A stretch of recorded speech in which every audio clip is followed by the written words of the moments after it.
Hindi mo mababago ang walang hiya. Please remember that. Sakit pong katotohanan, no? May kasabihan nga ang puno ng kamyas, kahit nabuhusan mo yan ng gatas, kahit nalagyan mo yan ng asukal, hindi tatamis ang bunga niya. Anong ibig sabihin?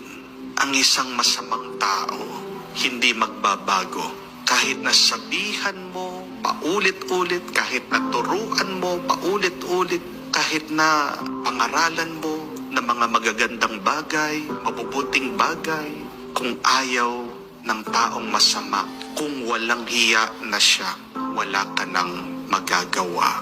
Amen? But, should we stop? Definitely not. Kung ayaw magbago, titigil ka na ba? Hindi. Huwag ka. Bakit? Dahil tandaan mo kung sino ka. Kung sino tayo. Tayo pa rin ay mga anak ng Diyos. Tayo pa rin ay gawa ng Panginoon mula sa kanyang kabutihan. Kung may isip ka, kung nakakaunawa ka, kung nakakaintindi ka, kung alam mo yung mabuti at tama, gawin mo pa rin. Pagpatuloy mo pa rin. Huwag kang magbabago sa mabuting ginagawa mo dahil lang ang iba ayaw magbago at magpakabuti. Remember that. Because I know a lot of you are so affected. Marami dyan, stress na stress. Ginagawang negatibong isip, nagiging masama ang nararamdaman dahil pinipilit na baguhin yung minamahal nilang napasama. Pero tingnan niyo po, yung ating nabasang ebanghelyo, yung kwento ng ating Panginoon. Let us find an inspiration in the story of Jesus, the parable of the wicked tenants. Inangkin nila yung lupain. Ayaw nilang magbigay ng share.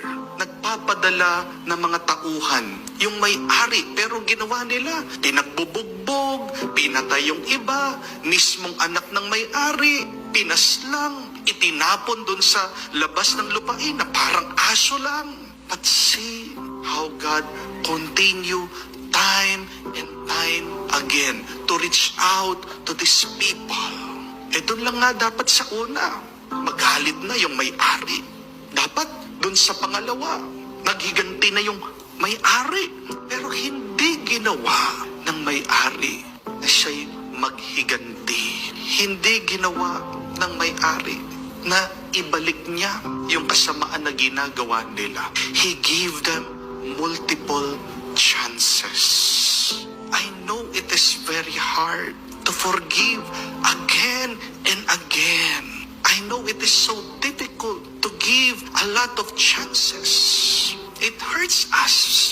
Minsan nga yung mga iba nagtatanong, Father, bakit kung sino pa yung mabuti, kung sino pa yung tapat, siya pa yung naghihirap? Huwag kayong mag-alala. Alam ng Diyos yung paghihirap mo, yung katapatan mo. God will reward you.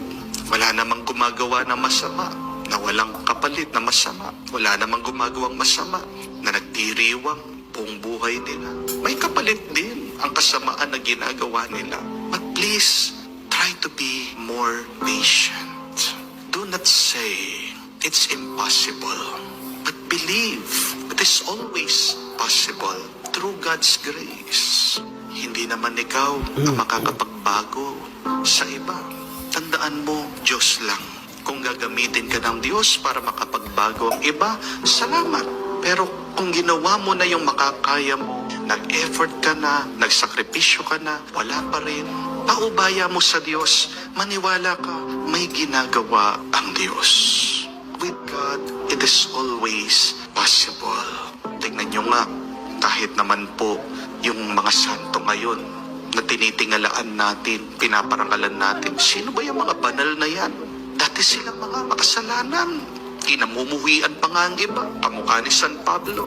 Who would ever thought that St. Paul will be loved by Christians today? Dati, nanghuhuli ng Kristiyano yan Dati si San Pablo, pinapayagan